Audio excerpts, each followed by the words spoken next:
I was at the slide with my daughter when a little boy ran up to me. "Mister," he asked. "Can I have your daughter?" Chucking it up to dumb kid talk. I just laughed. "She's my whole world, buddy.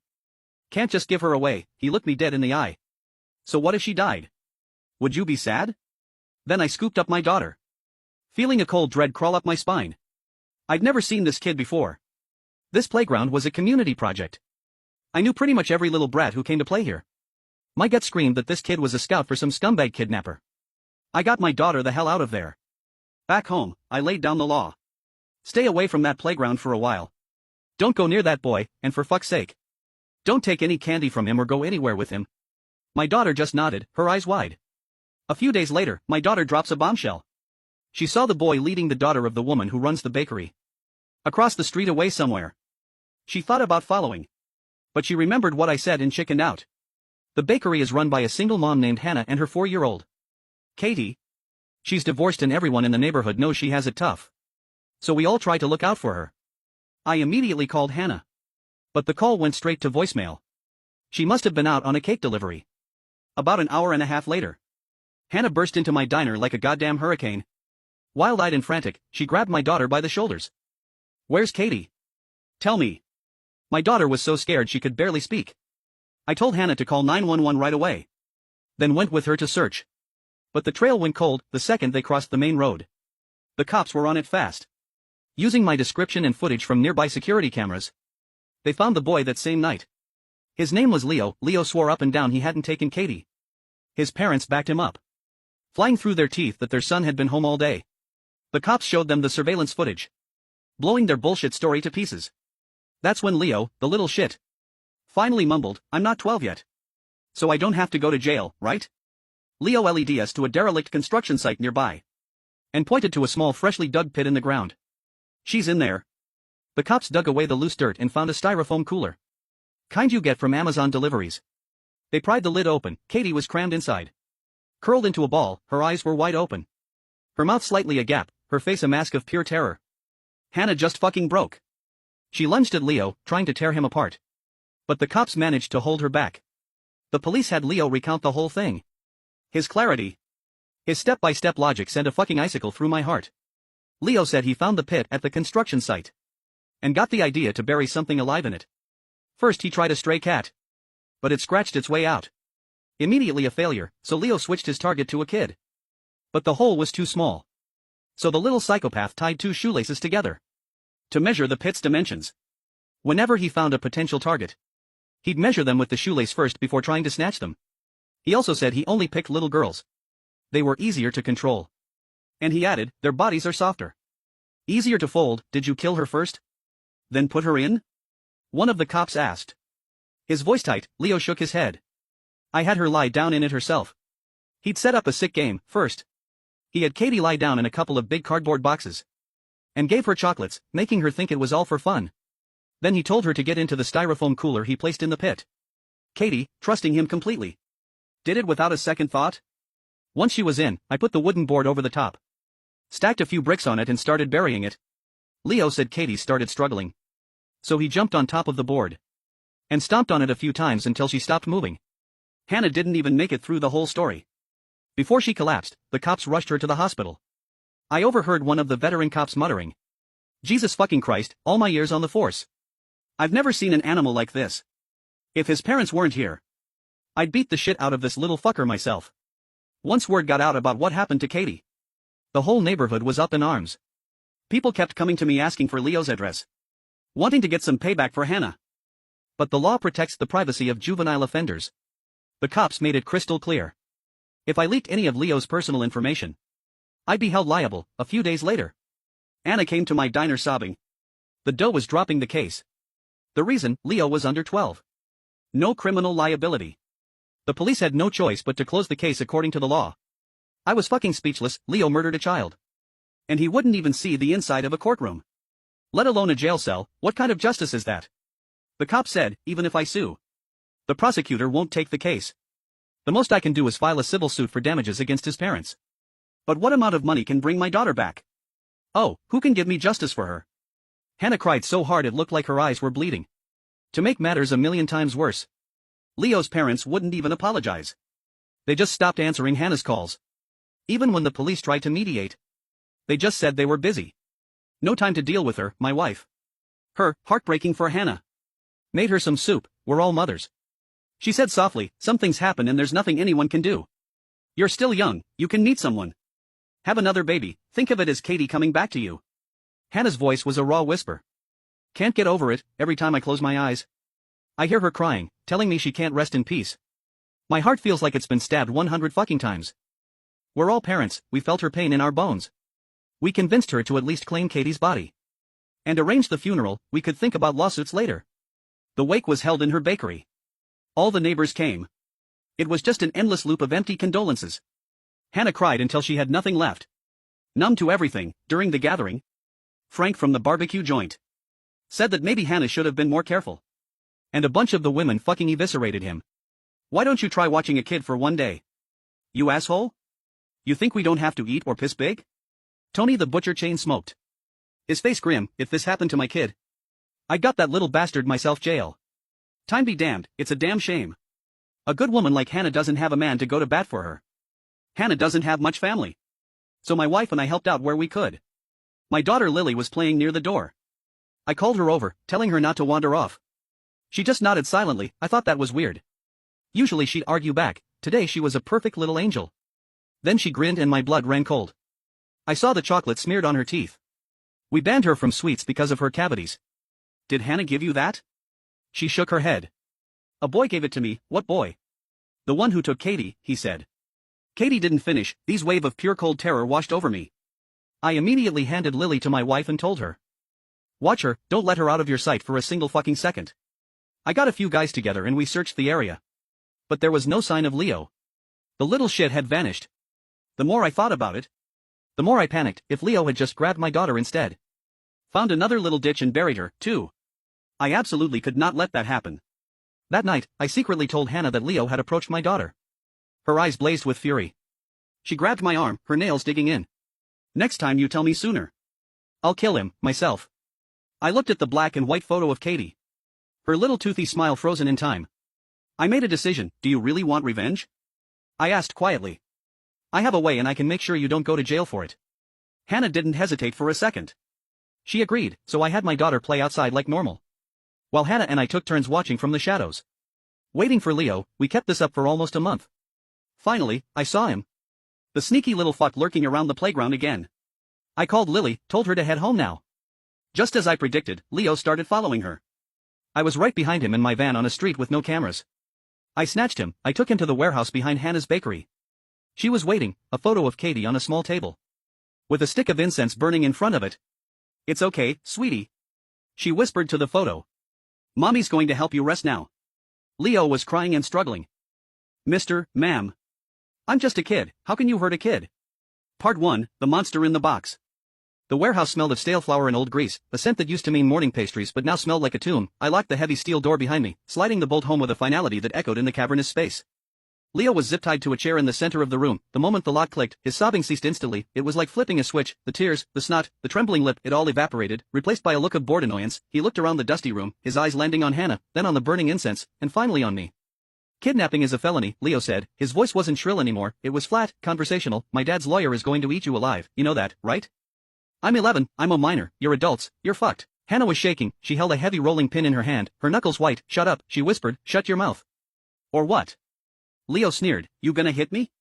Go ahead, leave a bruise, that's just more evidence. The cops already know you're crazy. Grieving mother snaps, I can see the headlines, I'll be famous. I walked over and stood between him and Hannah. I needed to assess what we actually had here. This wasn't a child, this was something defective, a biological error.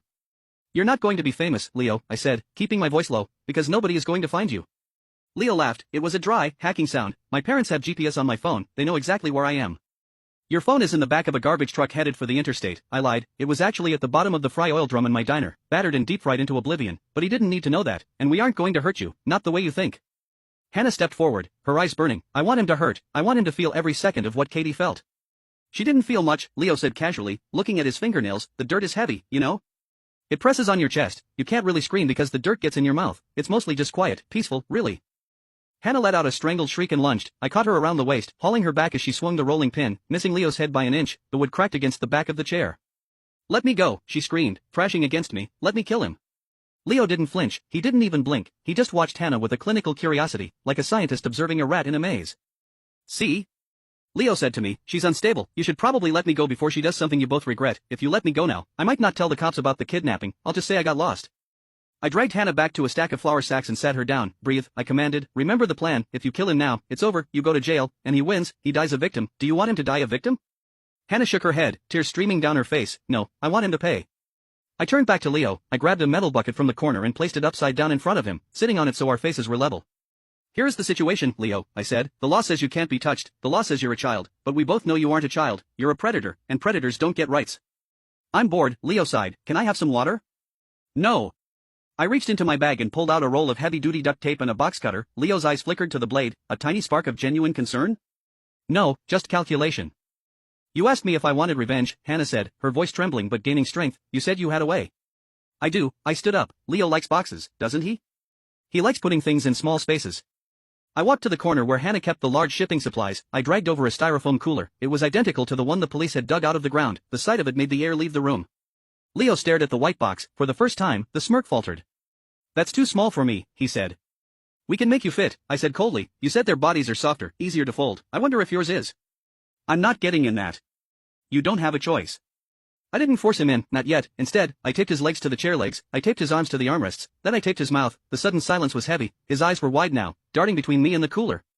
Hannah, I said, go to the bakery display, get the cake. She looked confused. The cake? The one you made for Katie's birthday, the one she never got to eat. Hannah stared at me, then understood, it was psychological warfare. We weren't just going to kill him, we were going to dismantle him. Part 2, the game. While Hannah was gone, I turned off the main overhead lights, leaving only the dim glow of the security bulb and the red ember of the incense stick burning before Katie's photo. I pulled up a chair and sat knee to knee with Leo. I peeled the tape off his mouth. Why me? I asked, why my daughter? Leo took a jagged breath. She was there, she was pretty, she looked like she would fit. That's it? Just geometry? It's not just geometry, Leo whispered, his voice dropping to a conspiratorial hiss. It's the control. When they're in the box they're mine, the rest of the world goes away, parents, teachers, rules, they're all gone, it's just me and them, and I'm the god of the box. My stomach churned, a violent acid roll, but I kept my face stone. And when the light goes out? When the dirt comes down? Then they belong to the earth. I gave them to the ground, it's a gift. You're a sick little fuck. I'm smarter than you, he retorted, I'm smarter than all of you. I beat the police, I beat the DA, and I'll beat you. Hannah returned. She was carrying a chocolate cake, the frosting slightly stale, the candles unlit. She placed it on the table next to Katie's picture. Leo, Hannah said, her voice eerily calm now, do you like chocolate? Leo didn't answer, he was sweating now, the heat in the warehouse was rising, or maybe it was just the pressure. Katie loved chocolate, Hannah said. She cut a slice, she didn't offer it to him, she placed it in front of the empty cooler. She trusted you, she thought you were playing a game. It was a game, Leo spat. She lost. I stood up and grabbed the cooler. I cut a hole in the lid, about 2 inches wide, then I grabbed a bag of potting soil I'd brought from my garden shed. We're going to play a game, Leo, I said. I call it Schrodinger's brat. I ripped the tape off his legs. I grabbed him by the collar. He struggled, surprising me with his strength. He was wiry and vicious, kicking at my shins, snapping his teeth like a feral dog, but I was a grown man fueled by a father's terror and rage. I slammed him against the concrete floor. Get in the box, I said. No. No. You can't. He was screaming now, real screams, the bravado was cracking. You made Katie get in, you tricked her. I'm not tricking you, I'm telling you. Hannah stepped forward, she held the box cutter, she didn't attack him, she just held it near his face. Get in the gearbox. Leo scrambled, he tried to run, but I was on him. We wrestled him toward a larger wooden crate, a shipping crate for commercial ovens. The styrofoam cooler was a prop, a symbol. He wouldn't fit in that, but he would fit in the crate. We shoved him inside. The crate was about 3 feet by 3 feet, cramped, dark, smelling of sawdust. He curled up, knees to chest, looking up at us with eyes that were no longer human, just black pits of terror. Please, he whimpered, please, I want my mom, I want my dad. Katie wanted her mom too, Hannah said. She dropped the slice of cake in with him, it splattered on his shirt. Happy birthday, Leo. We nailed the lid shut. Then came the screaming, it was primal. He pounded on the wood, shrieking until his voice broke. Are we burying him? Hannah asked, looking at the crate. Her hands were trembling, but she didn't look away. No, I said, not yet, first, we wait. Part 3, the silence. We left him in the crate for 6 hours. We sat in the office of the warehouse, drinking cold coffee, watching the crate through the glass window. The screaming stopped after the first hour, then came the begging, then the threats. My dad will kill you. He knows people. I'll tell them you touched me. I'll tell them you did things. He's projecting, I muttered, he thinks everyone is as dirty as he is. I turned on the small TV in the office, the news was on. Breaking news, search underway for missing 11-year-old Leo G. The screen showed Leo's parents. His mother was sobbing, leaning into his father. The father looked angry, shouting at the reporters to back off. "They're liars," Hannah said, staring at the screen. "Look at them, they aren't sad, they're worried about their reputation." "They covered for him," I said. "They knew he wasn't home that day, they knew what he was."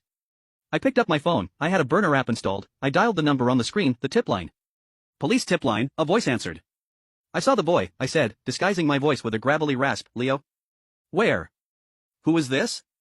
"I saw him near the old rail yards. He was with a man, looked like he was paying for something, drugs, maybe." I hung up. "Why did you do that?" Hannah asked. "Misdirection, the rail yards are 10 miles east, the cops will flood that area, it buys us tonight." We went back out to the warehouse floor. I walked to the crate and kicked it. "Leo?" Silence. "Leo, talk to me." "Let me out," a small voice croaked. "It's hot, I can't breathe." "You have air holes," I said, "the same amount of air you gave Katie." "I'm sorry," he wept, "I'm sorry I did it, I won't do it again, I promise." "That's the thing about psychopaths, Leo," I said, leaning against the wood. "You don't feel sorry for what you did, you feel sorry that you got caught. If I let you out right now, you'd run to the police, and tomorrow you'd be looking for another girl." "No. I wouldn't. I swear." "You tried to take my Lily," I said, my voice hardening. "You gave her chocolate, you were grooming her, you aren't stopping, you're escalating." I looked at Hannah. "This is the crossroads. If we let him go, he kills again, maybe not this year, maybe not until he's 18, but he kills again. Can you live with that?" Hannah walked to the crate. She placed her hand on the wood. She closed her eyes. I think she was trying to feel Katie's spirit. "No," she whispered, "he doesn't come out." Part 4, The Poor. I backed my van into the loading bay. It was 2 a.m. The streets were dead. "We can't just bury him in the woods," I told Hannah as we prepared to move the crate. "Animals dig, rain washes away soil, hikers stumble on bones, and he's high profile now." "Then where?" "The foundation." I worked in construction before I bought the diner. I knew the schedules. The new luxury condos going up on the west side, the Vista View project. They were pouring the sub-basement foundation tomorrow morning at 6 a.m. Massive concrete slabs, 3 feet thick. Once that concrete sets, nothing comes out for 100 years.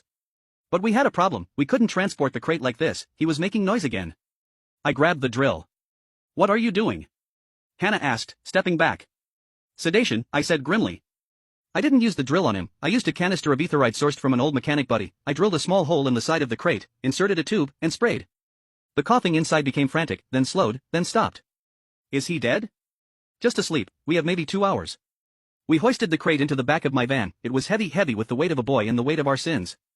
The drive was a blur of neon streetlights and paranoia. Every pair of headlights in my rearview mirror looked like a squad car. Hannah sat in the passenger seat, clutching Katie's photo, staring straight ahead. We arrived at the construction site. It was fenced off, but I knew the weak point near the drainage ditch. I cut the chain link with bolt cutters. The site was a massive pit of rebar and darkness. The forms were set for the morning pour. A grid of steel mesh awaited the concrete. "We can't put the crate in," I realized, looking at the rebar grid. "The mesh is too tight, the crate is too big." I swore. Panic began to claw at my throat. The plan was falling apart. "We have to take him out," Hannah said. Her voice was devoid of emotion now. She had crossed a threshold. "If he wakes up." "He won't." We dragged the crate to the edge of the deepest section, the elevator shaft footing. It was a deeper pit within the pit. I pried the lid open. Leo was curled up, unconscious. He looked innocent in the moonlight, just a sleeping boy. It was a lie. I knew what lay behind those eyelids. The footage of him stomping on that board played in my mind. We lifted him out. He was dead weight. We lowered him into the elevator pit. It was about 4 feet deep, below the level of the rebar. "Wait," Hannah said. She reached into her pocket and pulled out the shoelaces, the ones the police had said Leo used to measure his victims. We had taken them from his pocket when we tied him up. She climbed down into the pit. She tied his hands with his own laces, then she tied his feet. "For Katie," she whispered. She climbed out. Leo lay at the bottom of the shaft, on the dirt, surrounded by steel walls.